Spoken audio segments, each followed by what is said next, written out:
తల మీద చెయ్యి వేసి బొట్టు పెట్టినా, తాళి బొట్టు మెడను కట్టి బొట్టు పెట్టినా, తల మీద చెయ్యి వేసి బొట్టు పెట్టినా, తాళి బొట్టు మెడను కట్టి బొట్టు పెట్టినా, సన్ని కళ్ళు తొక్కినా సప్త పదులు మెట్టినా, సన్ని కళ్ళు తొక్కినా సప్త పదులు మెట్టినా, మనసు మనసు కలపడమే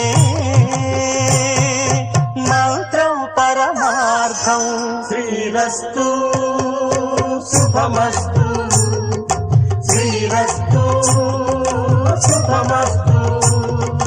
శ్రీకారం చుట్టుకుంది పెళ్లి పుస్తకం, ఇక ఆకారం